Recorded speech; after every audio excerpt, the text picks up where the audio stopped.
Bismillahirrahmanirrahim. Alhamdulillahilladzi samma nafsahu bil qahhar yaqharu a'da'ahul kuffar. Ashhadu an la ilaha illallah wahdahu la syarika lahu khaliqul jannati wan nar. Wa ashhadu anna sayyidana Muhammadan abduhu wa rasuluhul hadi ila daril qarar. Allahumma salli wa sallim ala mursyidil muqarrabin wal abrar sayyidina wa maulana Muhammadin safwatil akhyar wa ala alihi wa sahbihi wa zurriyatihi wa asba'ihi ila yaumil infitar, amma ba'd. Al-muhtaramun wal mukarramun ma'asyiral habaib wal ulama, para muhibbin, hadirin hadirat rahimakumullah.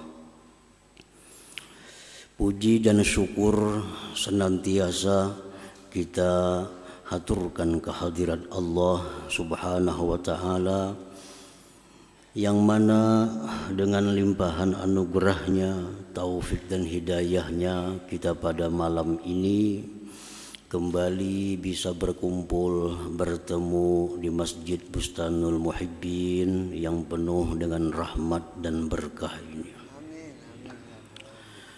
Salawat dan salam atas junjungan kita Nabi besar Muhammad sallallahu alaihi wasallam dan seluruh keluarga, para sahabat dan zurriyat serta pengikut beliau ila yaumil qiyamah. Para muhibbin rahimakumullah, as-sadis asyar min asma'illah al-husna al-qahhar. Yang ke-16 dari Asmaul Husna adalah Al-Qahhar. Di dalam Al-Quranul Karim banyak disebut nama Allah Al-Qahhar. Di antaranya firman Allah dalam surat Sad, wa ma min ilahin illallah al-wahidul qahhar. Dan di dalam surat yang lain lagi Allah berfirman, limanil mulkul yawma lillah al-wahidil qahhar. Al-Qahhar nama Allah Asmaul Husna yang ke-16. Al-Qahhar huwallazi yaqsimu a'da'ah fayaqharuhum bil imatati wal idlal. Al-Qahhar itu artinya dialah yang memecahkan musuh-musuhnya, maka dia kalahkan mereka itu dengan dimatikan dan dihinakan. Al-Qahhar, kalau disingkat maknanya yang maha mengalahkan. Jadi siapa saja hendak bertanding lawan Allah pasti akan kalah. Siapa hendak berperang dengan Allah pasti kalah, karena Allah punya nama Al-Qahhar, yang maha mengalahkan. Huwallazi qahara Namruz fa'amatahu bidzubabah dakhalat ra'sah fakanat la tahda'u harakatuha fi ra'sih. Dialah Allah yang bernama Al-Qahhar, yang mengalahkan Namruz. Dia matikan Namruz dengan seekor lalat yang masuk ke kepalanya, Maka lalat itu tidak diam geraknya di kepala Namrud itu. Namrud raja di Irak zaman Nabi Ibrahim alaihissalam. Bukan hanya raja, mengaku Tuhan. Nah, mengaku Tuhan. Allah kalahkan. Ini hendak menandingi Allah, memusuhi Allah, memerangi Allah. Allah kalahkan. Dan Allah kaderiput mengalahkannya. Cukup dengan seekor lalat yang dimasukkan Tuhan ke kepalanya melalui telinga. Nah, lalat masuk ke dalam telinga, kada sing ranayan lalat dalam telinga. Berdiri, berduduk. Akhirnya Namrud menghantupakan kepala ke dinding beberapa kali. Akhirnya mati. Nah, matinya bukan karena lalat. Matinya karena menghantam kepala seorang ke dinding. Begitulah caranya Allah mengalahkan, menghinakan musuh-musuhnya itu.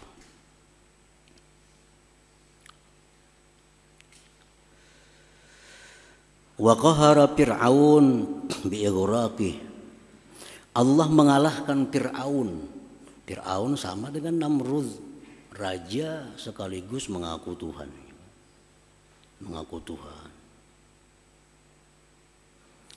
Allah hinakan, Allah matikan Fir'aun dengan ditenggelamkan Allah. Jadi matinya Fir'aun bukan karena pedang, bukan karena panah, bukan karena tumbak, karena dikelilingi oleh pengawal-pengawalnya. Kadang mungkin sampai kalau panah, kadang mungkin sampai kalau pedang, kadang mungkin sampai kepada Fir'aun kalau tombak, karena dikelilingi oleh pengawal. Tetapi Allah tenggelamkan Fir'aun di lautan.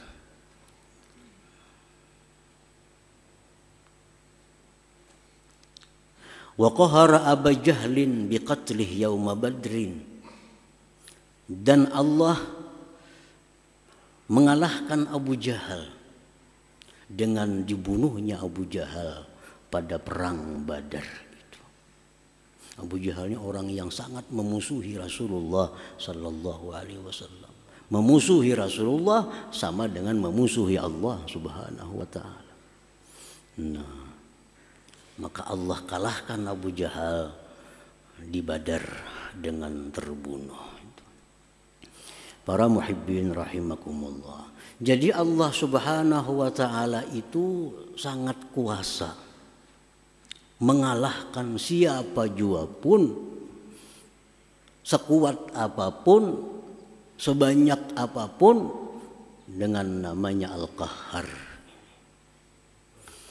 Tetapi sebagai sunnatullah,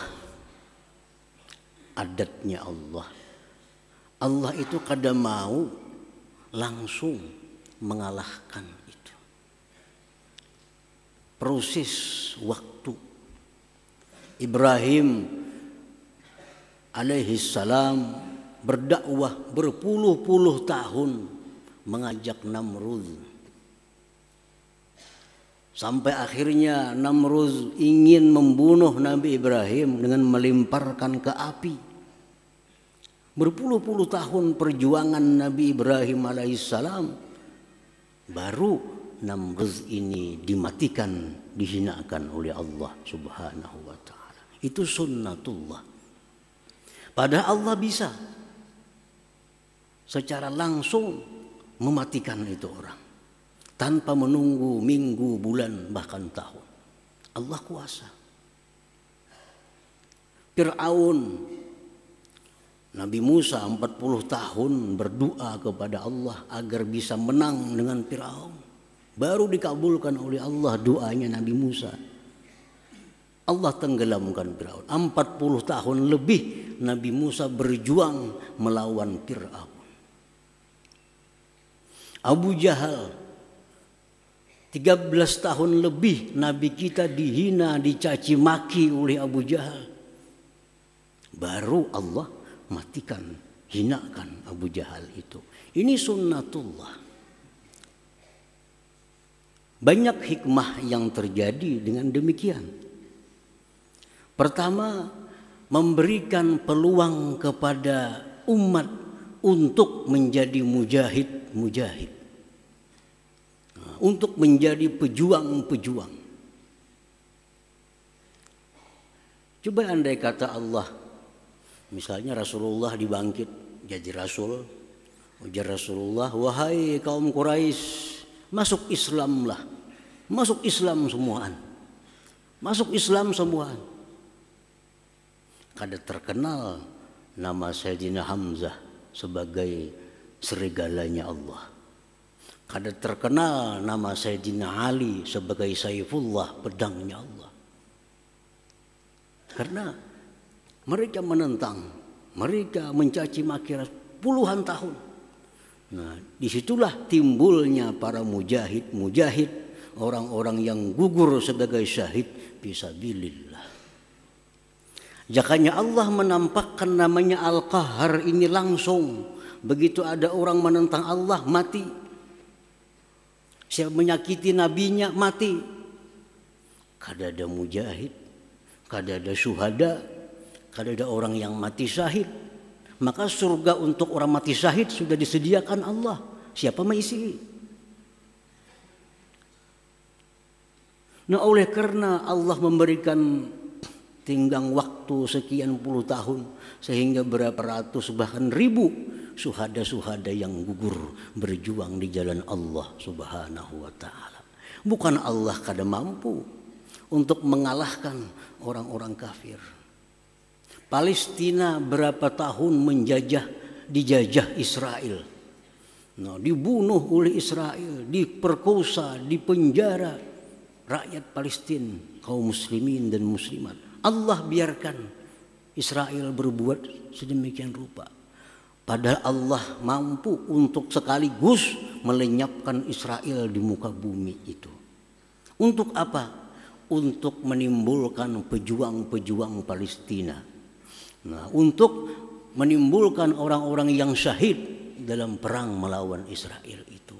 Mereka inilah yang akan menjadi penghuni surga Allah Subhanahu wa ta'ala. Nah, hadirin hadirat yang dimuliakan Allah, itu sudah sunnatullah. Kita berdoa, ya Allah, hamba sakit, sihatkanlah. Allah bisa mengabulkan detik itu bisa. Ya Allah, hamba kesulitan uang, blak gugur di langit sekarung, bisa. Kuasa.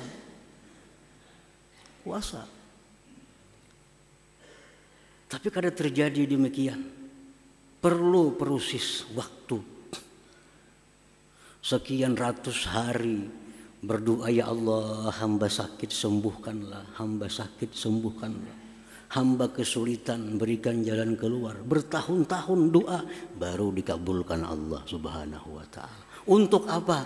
Untuk memperbanyak pahala kita, memperbanyak tabungan amal kita di sisi Allah Subhanahu wa ta'ala. Hadirin hadirat yang dimuliakan Allah.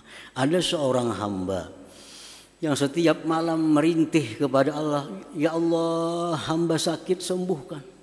Hamba banyak hutang, ya Allah, lunaskan. Bertahun-tahun tiap malam berdoa, kada kelihatan kabul. Tiap malam menangis, merintih kepada Allah. Sampai malaikat, ya Allah, kabulakan pang doa itu, kasihan berapa tahun dia berdoa. Malaikat sudah mengusul lawan Tuhan. Tiap malam kami mendengar rintihan hamba Engkau sedemikian rupa. Kabulkan. Ya Tuhan, kayaknya dulu. Kenapa aja malaikat? Aku senang mendengar rintihannya, ajar Tuhan. Menikah bulakannya kadang merintih lagi. Nah, Tuhan ketujuh mendengar rintihannya tuh. Nah, jadi diberikan Tuhan pahala disimpan di surga nantinya. Itu sudah sunnatullah. Sudah aturan Allah Subhanahu wa ta'ala. Nah, Al-Qahar ini seperti itu. Allah mengalahkan musuh-musuhnya, tapi bukan langsung, ada proses waktu, ada perjuangan-perjuangan dari hamba-hambanya yang beriman. Pokoknya orang-orang yang menentang Allah, memusuhi Allah, memerangi Allah, pasti akan kalah. Tinggal menunggu waktu yang ditentukan oleh Allah Subhanahu wa ta'ala. Jangan khawatir, Israel pasti lenyap di muka bumi. Tinggal menunggu waktu. Tinggal menunggu waktu. Orang-orang yang mencaci maki Allah, menghina Rasulullah, bukan kada tahu Allah, bukan kada kuasa melenyapkannya, tapi tunggu waktunya. Allah punya waktu sendiri untuk menggunakan Al-Qahar, namanya yang maha mengalahkan itu. Hadirin hadirat para muhibbin rahimakumullah. Fakullu man haraballah qaharahullahul qahhar. Tiap-tiap orang yang memerangi Allah pasti akan dikalahkan oleh Allah Al-Qahhar. Siapapun yang memerangi Allah artinya memerangi agamanya, memerangi Allah, memerangi kekasih Allah, memerangi Allah. Qaharahullahul qahhar, pasti akan dikalahkan oleh Allah Al-Qahhar. Dan orang-orang yang memerangi Allah, yang memusuhi Allah itu bukan hanya orang kafir, bukan hanya orang musyrik, bukan hanya orang munafik, tetapi kaum muslimin sendiri ada yang dianggap Allah memerangi Allah. Orang Islam sendiri ada yang dianggap Allah memerangi Allah. Walaupun dia ini muslim tidak merasa, tidak mengaku bahwa dia memerangi Allah, tapi Allah menganggap dia memerangi Allah. Nah, siapa mereka itu?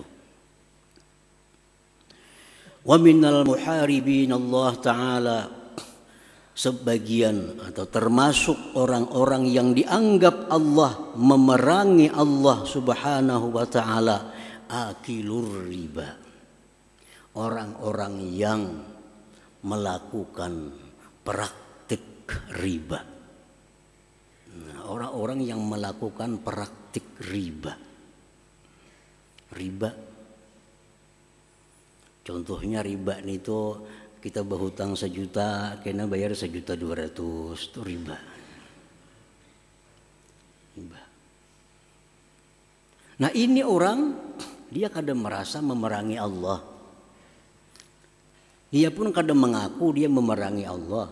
Tapi Allah dan Rasul menyatakan orang yang melakukan praktik riba itu muharibullah wa rasulih, memerangi Allah dan Rasulnya.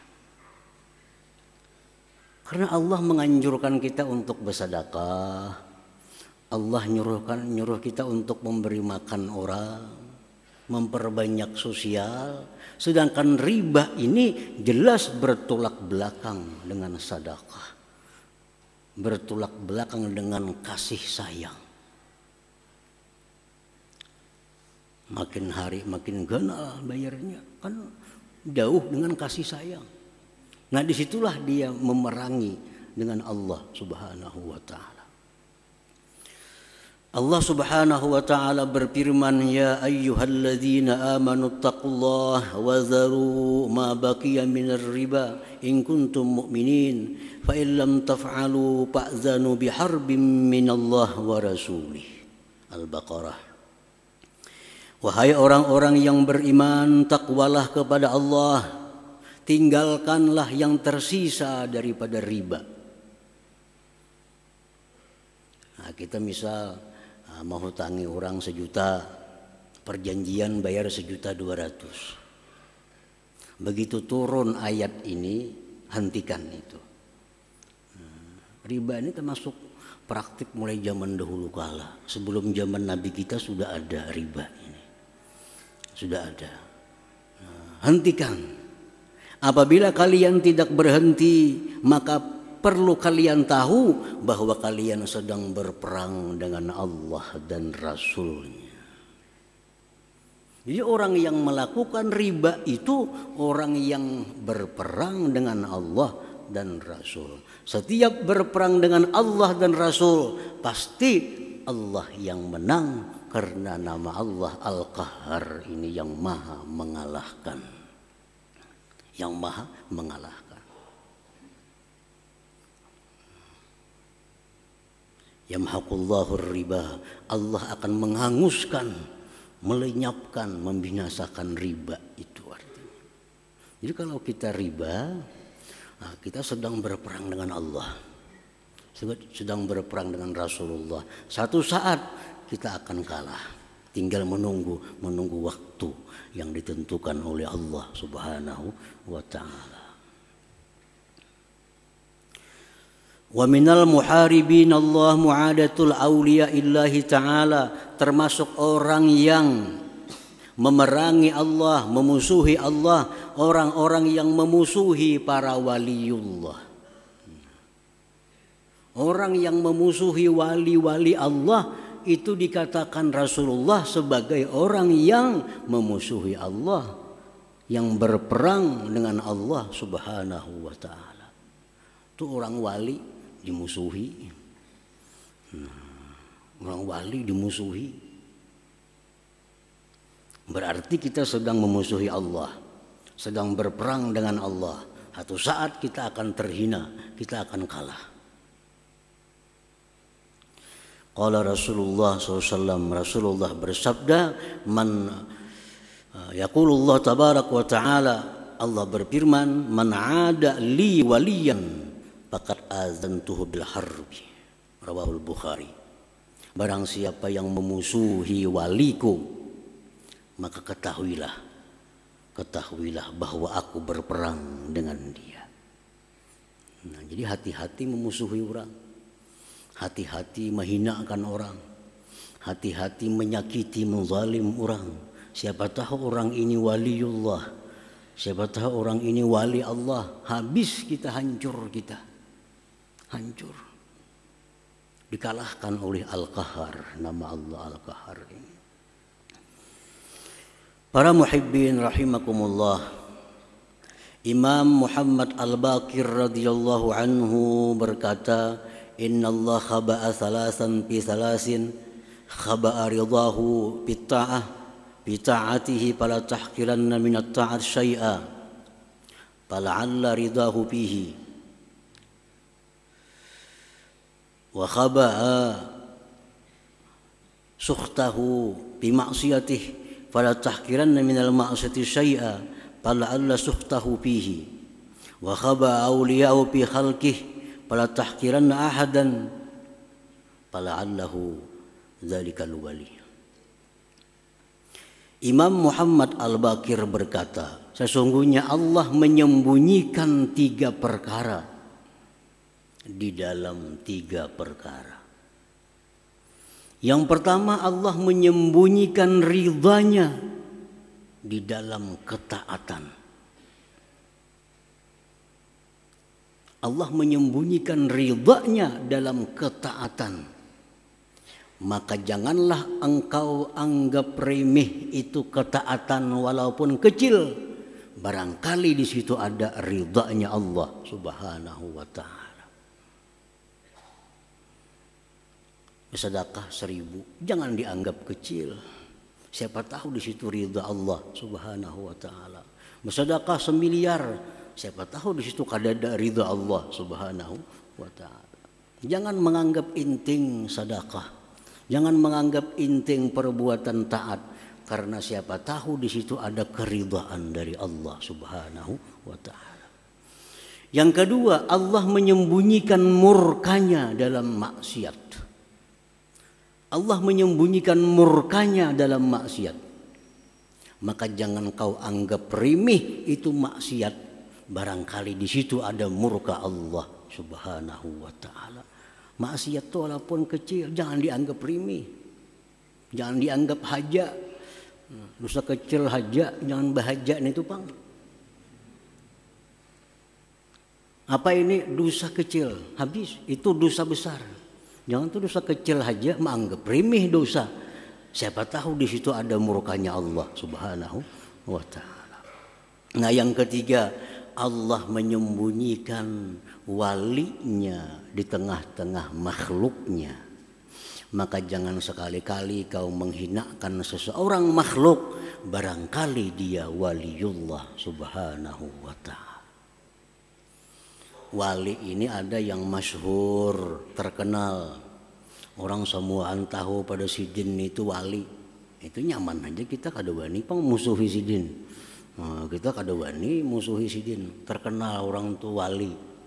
Tapi yang terbanyak itu wali ini mastur, tertutup. Hanya Allah dan dia yang tahu bahwa kekasih Allah. Tersembunyi. Pergaulannya seperti masyarakat biasa. Dia berdagang, dia jadi buruh, dia jadi petani. Padahal ini waliullah. Jadi jangan sekali-kali kita menghinakan seseorang. Siapa tahu itu waliullah. Kalau kita menghinakan waliullah, kita berperang dengan Allah subhanahu wa ta'ala. Kita akan kalah, kita akan terhina.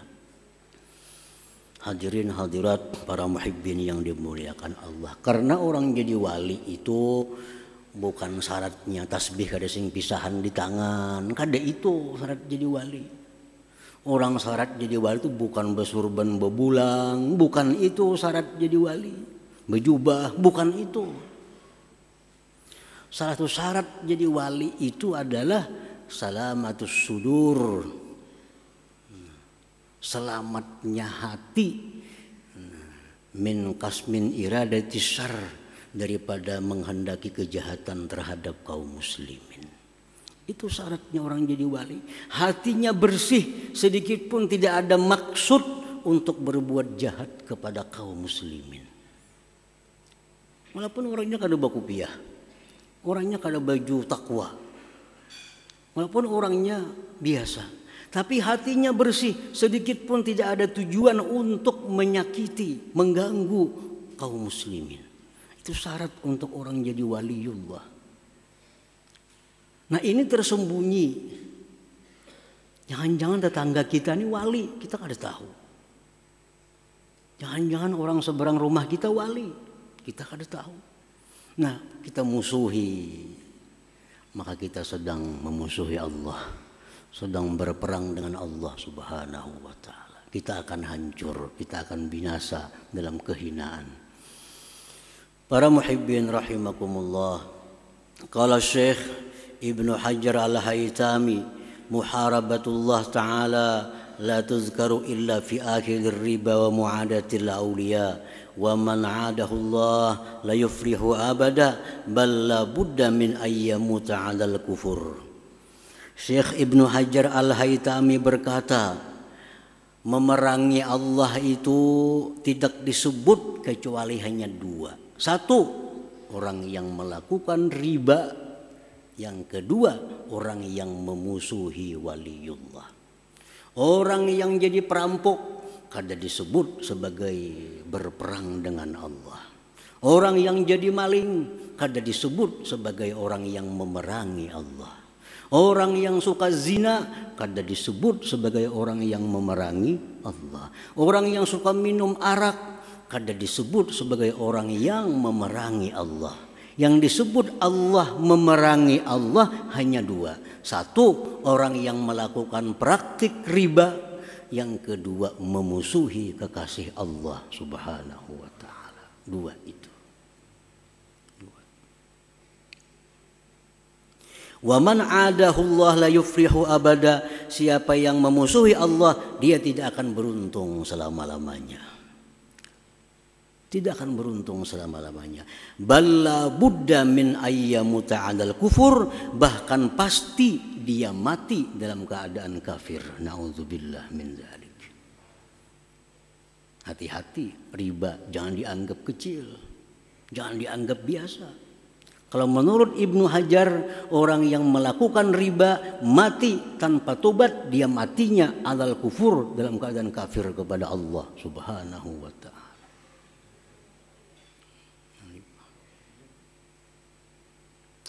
Orang memusuhi para waliullah, kada tubat-tubat mati, matinya 'alal kufur, mati dalam keadaan kada membawa iman. Nauzubillah min dzalik.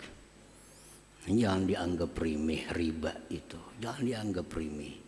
Memusuhi orang, jangan dianggap remeh. Siapa tahu itu orang kekasihnya Allah Subhanahu wa ta'ala.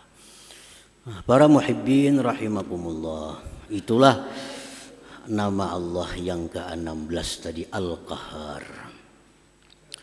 Al-mu'min bismillah al-qahhar ayyaqara a'da'ah. Orang yang beriman dengan nama Allah Al-Qahhar, dia itu orang yang mampu mengalahkan musuh-musuhnya. Kalau kita beriman dengan nama Allah Al-Qahhar, yang maha mengalahkan, maka kita mesti jadi orang yang mampu mengalahkan musuh-musuh kita. Itu buktinya, bukti kita beriman dengan Al-Qahhar, kita bisa mengalahkan musuh-musuh kita. Wa a'da'i, musuh yang paling musuh kita adalah nafsu wasyaitan, nafsu dan syaitan. Ini dua musuh yang paling musuh dari sekian banyak musuh.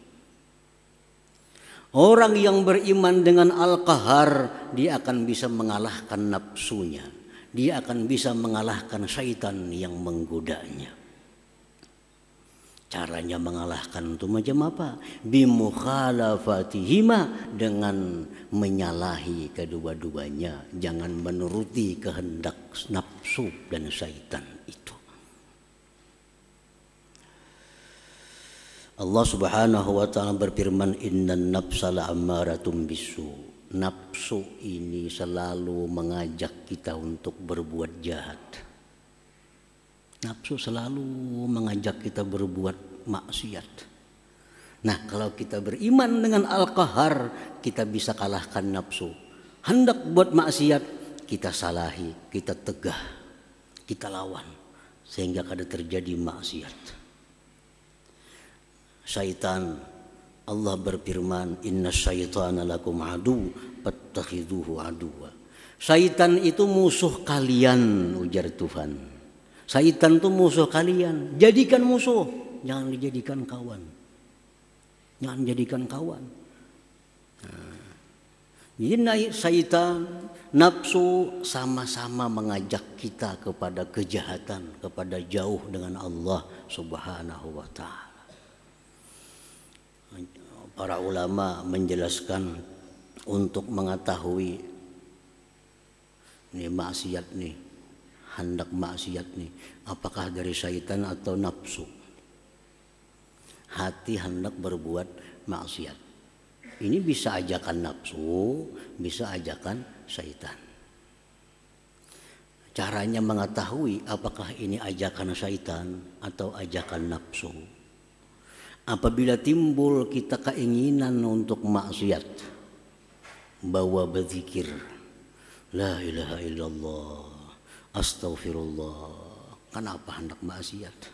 La ilaha illallah. Kalau berhenti hendak maksiat, berarti yang tadi dari syaitan. Karena syaitan mundur kalau kita zikir kepada Allah Subhanahu wa ta'ala. Tapi bila dibawa zikir, kada hilang, bertambah. Hendak berbuat maksiat, la ilaha illallah. Kenapa hati hendak buat maksiat? Astaghfirullah, tetap. Berarti dari nafsu itu. Itu dari nafsu. Nafsu lebih sulit dikalahkan daripada syaitan. Kenapa?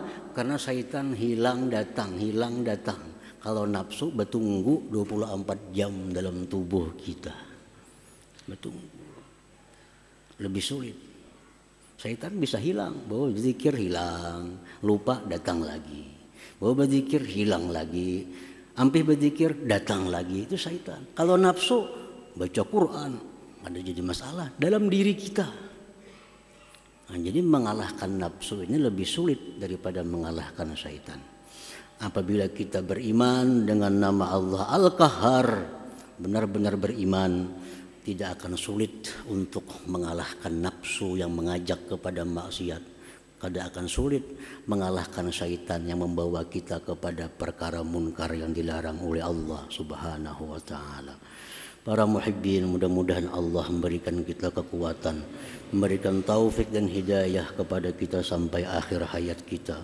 Wallahul hadi ila siratal mustaqim ila hadratin Nabi sallallahu alaihi wasallam. Al-Fatihah.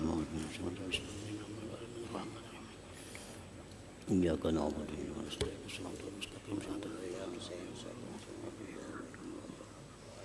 Bismillahirrahmanirrahim. Alhamdulillahi rabbil alamin wassalatu wassalamu ala asyrafil anbiya'i wal mursalin wa ala alihi washabihi ajmain. Allahumma inna nas'aluka al-afiyah wa al-afata daimah fid din wad dunya wal akhirah. Allahumma shalli ala sayyidina Muhammad salatan tunjina biha min jamil ahwal wal afat wa qbil lana biha min jamil hajat wa takhunna bi sayyi'at wa tawfina biha ala darajat wa tuballighuna bi asratin khair fil hayati wa ba'dal mamat. Allahumma inna nas'aluka al-huda wa tuqa wal afafa wa ghina.